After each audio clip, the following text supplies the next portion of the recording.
Hi guys, just to let you know that I have a promo of another podcast that I would love for you to listen to, playing at the very end of this episode, so please stay tuned until then.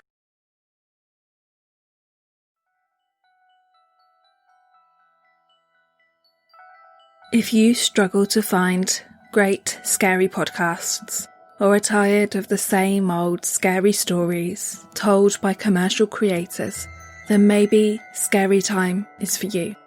Scary Time is a podcast that lets you hear a scary story from a different indie podcast each week. It promises the scariest stories, history, and conversations you've ever heard.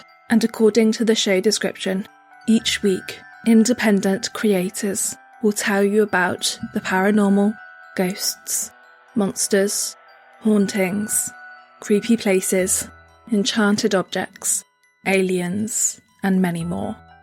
If you want a new scary podcast, or several, head over to www.dummies.fan/murder and more. That's www.dummies.fan/murder and more for the creepiest stories you'll wish you've never heard.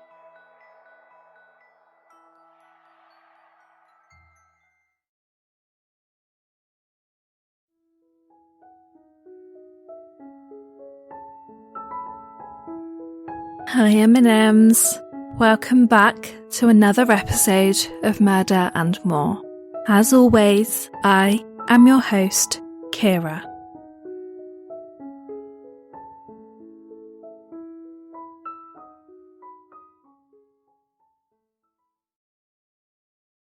Social media has taken the world by storm in the last decade. It's become a platform to express your thoughts and feelings, and a way to connect with old friends you've not spoken to for years. You can see what your aunt had for dinner last night, how your nephew's first day of school went, or the troubles the couple down the road are having in their relationship, all just a click away. Most people use social media nowadays to share funny stories, news, successes, selfies, pictures of their pets, kids, and houses. While most use social media to keep up with the lives of their friends and families, predators use it to prey on potentially vulnerable victims and lull them into a false sense of security.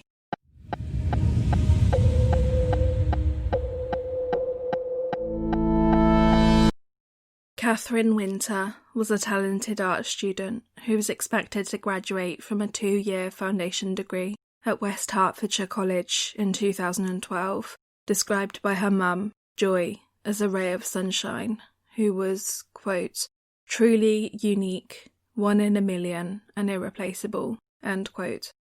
Joy described her daughter, who liked to be called Katie, as always smiling, with Katie's older sister, Sabrina, describing her as a really happy person whom she never saw upset or crying.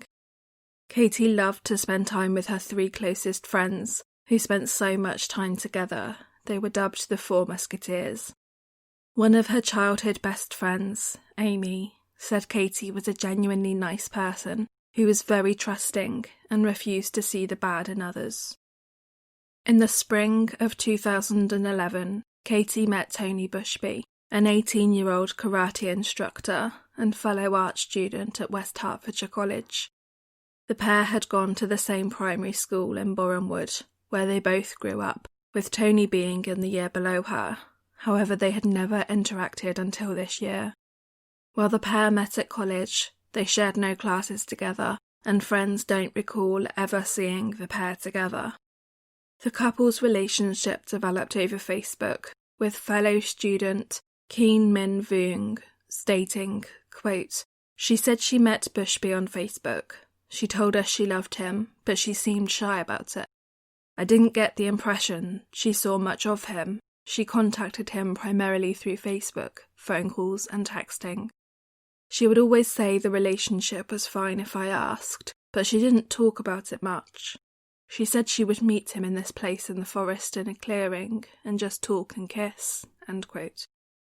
Amy told Leah Green for the Channel 5 documentary The Catfish Killer, quote, "It sounded like she was just starting up with him, so she didn't want to get too much into it because she wanted to see how things progressed," end quote, with Katie's mother Joy stating, quote, "She wouldn't talk to me about Tony Bushby, and I just put it down to the fact that perhaps it's nothing serious.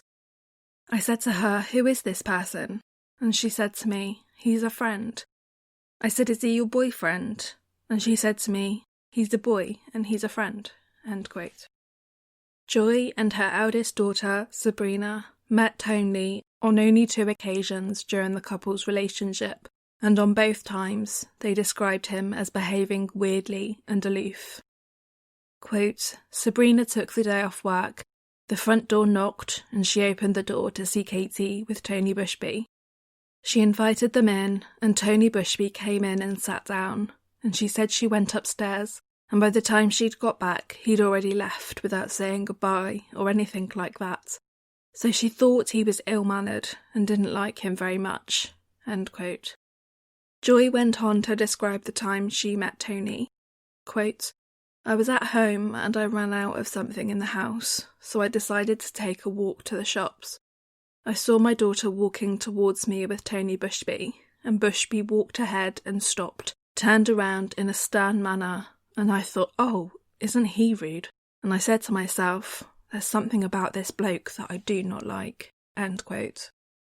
And it turns out Katie's family were right to have concerns about him, because even though he didn't bother to put on a facade for them, he was much more dangerous and manipulative than they could have ever imagined. The pair's relationship blossomed and remained mainly in a virtual world, with Tony creating a whole new online social life for Katie, who'd spend hours in her room on her laptop. In the summer of that year, a few months into dating, Tony's behaviour and manipulation seemed to escalate, with him creating multiple fake Facebook profiles to allude to the idea that he was trustworthy and popular. These fake profiles included ex-girlfriends who were still pining after Tony, and friends who would be considered edgy and cool in real life. Katie accepted the multitude of friend requests that came in and began talking to these people, believing they were all good friends of her new boyfriend, completely unaware that behind all of them sat Tony Bushby. Tony put so much effort into these profiles that no one questioned him. Even Katie's best friend, Amy, had no suspicions that they were fake. With every comment, message, and like, Katie fell deeper and deeper into his online fantasy world and web of intricate lies.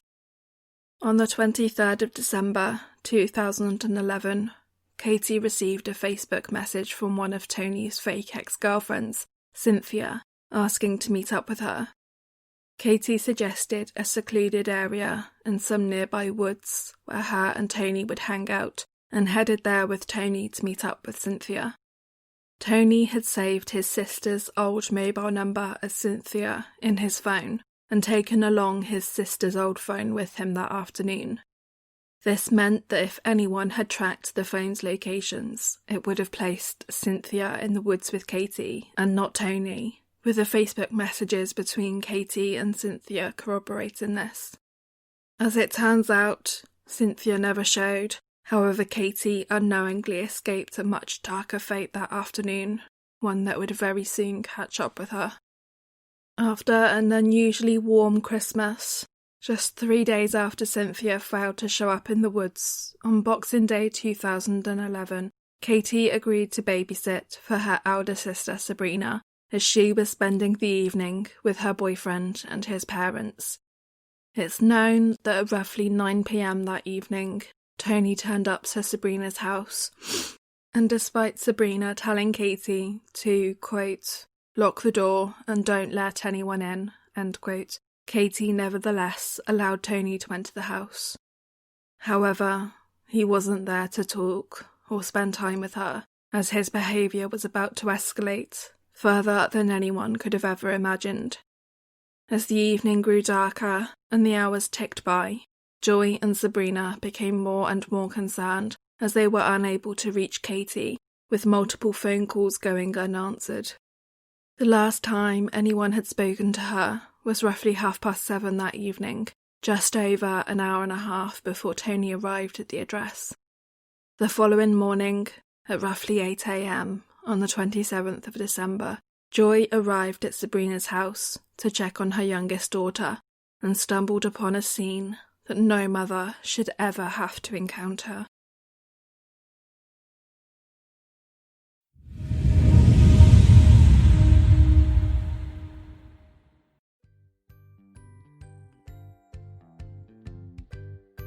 Today's episode is sponsored, in part, by Podcorn.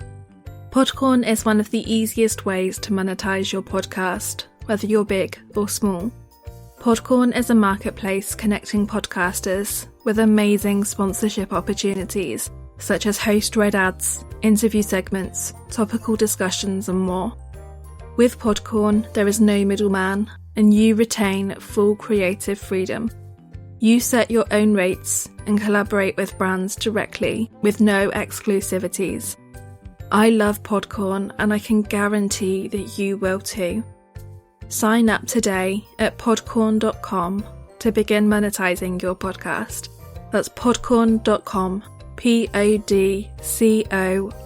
podcorn.com.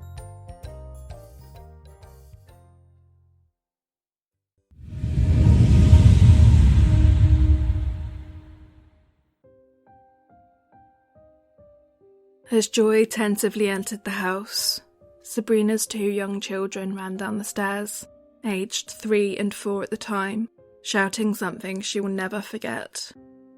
"Grandma, Grandma, Katie's dead."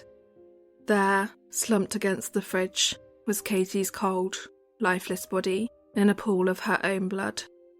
She had been stabbed 23 times, with the pathologist later determining that her immediate cause of death was a severe stab wound to her neck that severed her jugular vein, as well as a severe stab wound to her stomach that punctured some of her vital organs. Katie's friends and family couldn't begin to imagine who would want to harm the beautiful, funny, kind 19-year-old. As police investigated the crime scene, it soon became apparent that Katie may have known her killer, with no forced entry being discovered and no sign of a struggle in the street outside of the house. This baffled Katie's family even more, because as far as they knew, there wasn't a single person who even disliked Katie, let alone wanted her dead. Her family informed police that she had a secret boyfriend, and from an analysis of Katie's computer, police discovered this secret boyfriend was Tony Bushby, who very quickly became their prime suspect. That same day, he was arrested and taken to the local police station for questioning, while crime scene investigators seized clothing and computer equipment from his home. Officers also discovered that Tony had destroyed his mobile in an attempt to hide any contact between him and Katie, and in the hours after her murder, police believe he disposed of bloody clothes and the murder weapon in a bin bag, of which he was spotted on CCTV carrying from his home. Neither the clothes or the murder weapon were ever discovered. Initially, Tony denied knowing Katie at all, however quickly changed his story and went on to point the finger at one of his Facebook friends, Dan Tress. It didn't take long for police analysing Tony's computer and social media to realise that Dan Tress, Cynthia and other friends he'd named during interviews were completely fake and had all been created by the same IP address belonging to Tony Bushby. While Tony maintained his innocence, police uncovered an unhealthy interest in serial killers, especially the American crime drama series Dexter. However, this wasn't the only thing police found on his computer. If a fascination with serial killers wasn't enough, they also discovered evidence of Tony Google searching how to dispose of human corpses and how to burn bodies before Katie's murder. While it appeared that Katie hadn't been sexually assaulted, computer analysis suggested that the murder may still have been sexually motivated, with Tony having searched and watched extremely violent porn, specifically black female submissive pornography. Sabrina believed that the type of porn Tony was consuming influenced his brutal attack on her younger sister. Quote, Bushby went from becoming obsessed with this type of violent fantasy to realizing he knows a black woman and making that obsession a reality. These films depict black women in a very specific and degrading way and can be seen as inciting racial hatred or promoting violence against black women. End quote. On the 30th of December 2011, Tony Bushby was charged with the murder of Katie Wynter, and in July 2012 his trial started, where he pleaded not guilty. The prosecution presented all the evidence against him: the fake Facebook profiles, the serial killer fascination, and the obsession with violent porn. While this was all circumstantial evidence against Tony that would not have stood by itself, together the evidence presented a strong case against him. Michael Speake, for the prosecution, told the court, quote, he systematically tricked Katie over a period of time into believing that she was in contact with the defendant and with a small circle of his friends. In fact, this small circle of Facebook friends was entirely fictitious. He had set up those fake Facebook accounts. He created them, he controlled them all. Katie did not know this. The defendant manipulated the false identities to make Katie believe they were real people. He used them to say things about him to gain her trust. They said flattering or impressive things about him to get her to like him. He tried to suppress evidence that might incriminate him.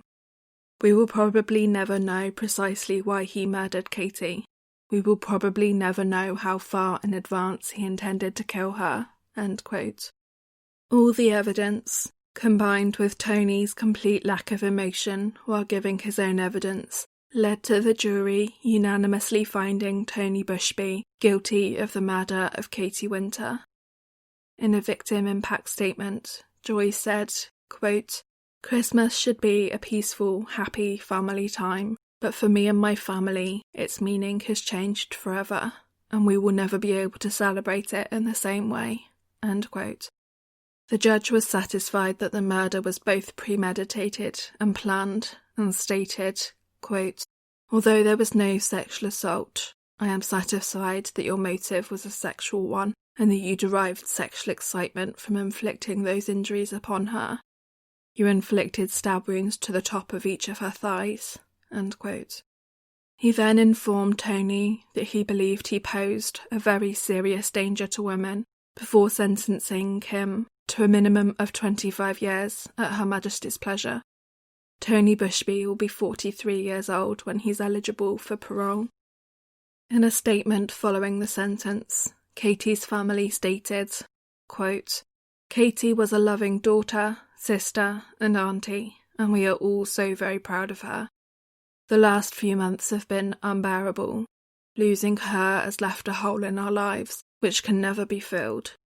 Katie had so many friends, and everyone who knew her knew just how wonderful and unique she was. There aren't enough words to describe what she meant to us and what kind of person she was, but she was bright, bubbly, talented, and intelligent. She was respectful and kind to anyone she met. She never lost her temper, and for those who knew her, we are confident you would have felt honoured. She was 1 in a million and is irreplaceable. Katie had such a bright future, which was brutally taken away from her for no reason. We will never forgive this monster for what he has done. He is pure evil. We question every day how he could have done what he did to our beautiful Katie, and knowing that there were children in the house. His sentence is nothing less than he deserves. However, at the end of it, he will have his life. Not only do we struggle to get through every day without her, he has ruined every Christmas for our family in the future as well. We as a family have been given a life sentence by him. End quote.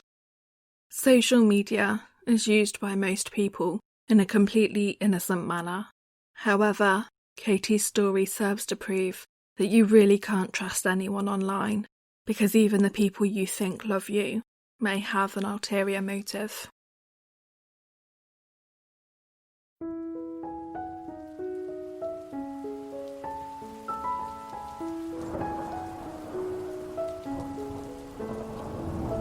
Thank you for listening. Don't forget to head over to Apple Podcasts to leave a rating and review, and Patreon to consider becoming a patron of Murder and More. As a patron, for just $2 a month, you get access to episodes early and ad-free, and you get a sticker sent to you. The link to my Patreon can be found in my show notes. To interact with us, you can follow us on Twitter and Tumblr at Murder and More, Instagram at Murder and More Pod, and Facebook at Murder and More Podcast. To view the sources and pictures for this episode, head over to www.murderandmorepodcast.wordpress.com. Have an amazing few weeks, stay safe, and I'll see you all in 2 weeks for another episode.